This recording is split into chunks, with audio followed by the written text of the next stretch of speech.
Hey everyone, welcome to another installment of Harry Potter Theory.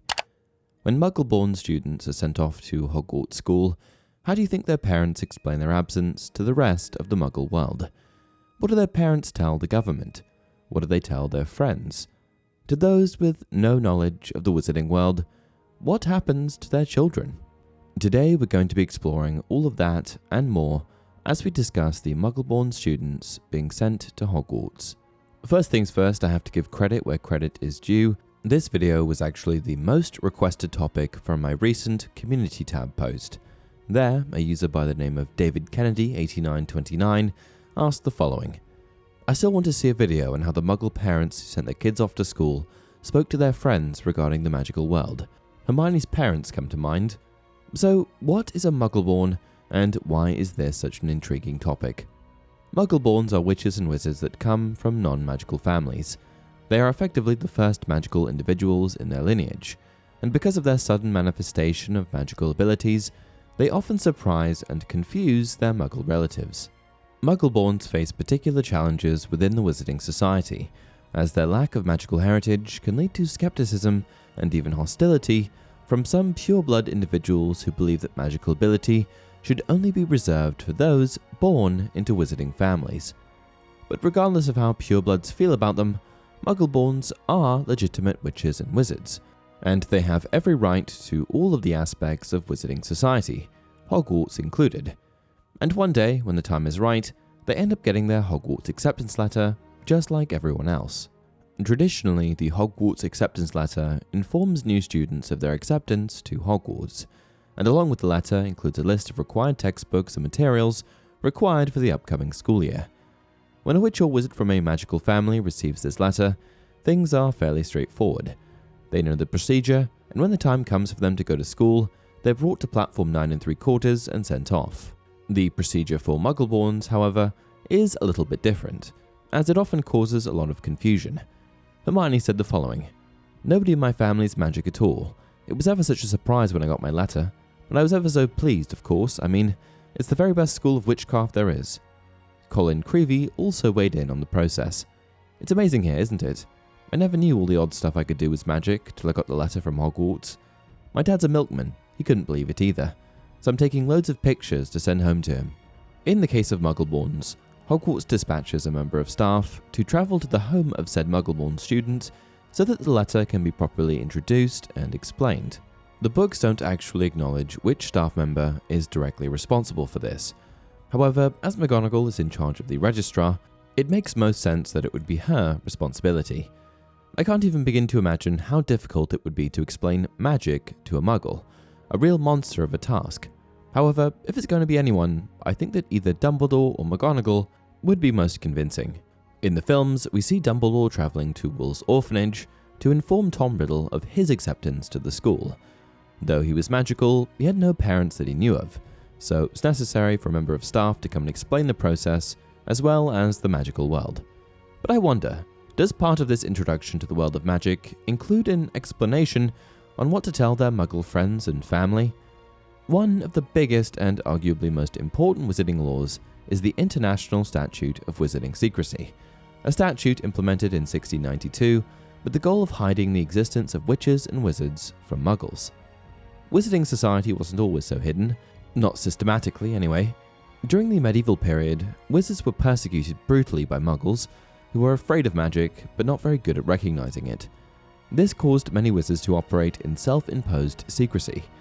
Extremist wizards wanted war against Muggles, but the wider community instead opted for secrecy, an international law enforced by each country's Ministry of Magic, which was responsible for concealing societies, controlling magical beasts, beings and spirits, and making sure wizards don't blow everyone's cover. This is one of the largest and most important wizarding laws, as it's directly responsible for the line separating Muggle from magical. Breaches of this wizarding law are taken particularly seriously, perhaps more seriously than anything else, and punishments can be severe. But surely this must put the parents of these magical children in a tough position. If they can't acknowledge the magical world's existence to outsiders, how are they supposed to rationalize their children's absence? To friends and family, I suppose you can make up some lie, like he's off at boarding school. But what about government bodies? In most places, parents are generally expected to report to the government that their children are attending school. The legal requirements vary depending on the jurisdiction, but many countries have compulsory education laws that require parents or guardians to ensure their children receive an education. These laws typically specify the age range for compulsory education and require parents to enroll their children in an accredited school or comply with alternative education options, such as homeschooling or private schooling.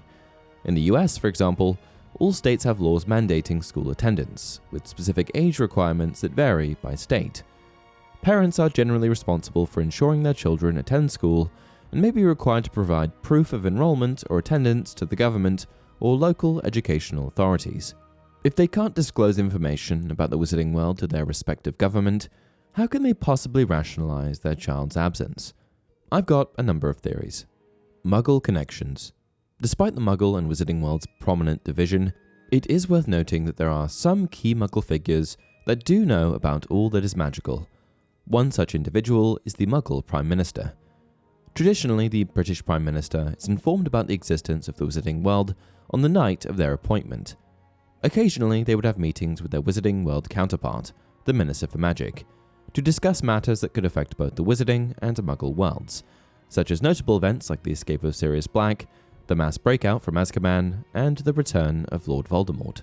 And if there were any incidents where magic and the Muggle world collided in a way that couldn't easily be explained, the Prime Minister would work with the British Ministry of Magic's Office of Misinformation to create a believable cover-up story. Given that the Muggle Prime Minister is an inside man with an incredible amount of power, it stands to reason that the Prime Minister is responsible for creating, upholding legislation that effectively covers up children attending a magic school. In his role, I imagine that the Prime Minister would reserve the right to sever any investigations into what exactly Hogwarts is, and on paper, it would just be some private school off in the Scottish Highlands.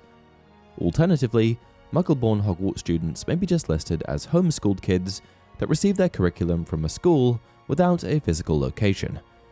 Hogwarts would file the necessary paperwork to appear legitimate, but would really exist as a sham corporation by registering as a school entity and following protocols similar to Muggle private schools. This would then allow them to maintain a low profile while still complying with certain requirements, without the need to completely remove Muggle-born students from public databases or disrupt their access to healthcare. The next possibility is that the Ministry of Magic appoints a specific witch or wizard, or perhaps sub-department, Muggle Liaison Office, to be responsible for helping parents create a convincing facade surrounding their child's whereabouts. It would be the job of these insider wizards to work undercover in key Muggle positions and create a paper trail for Hogwarts so it looks like a regular boarding school. My last theory is that it's the responsibility of the Muggle Liaison Officer mentioned earlier to help facilitate the students' smooth transition into magical education. Given that it's their job to explain the Muggle world to the parents in the first place, it would make sense that they would take responsibility for smoothing everything over and ensuring that a seamless integration into magical society takes place. As for friends and family, things get a bit easier. This is because there's no government mandate stipulating that you must legally tell your friends and family what you've done with your child. In the case of Vernon Dursley, he simply told his sister Marge that Harry was attending a first-rate institution for hopeless cases.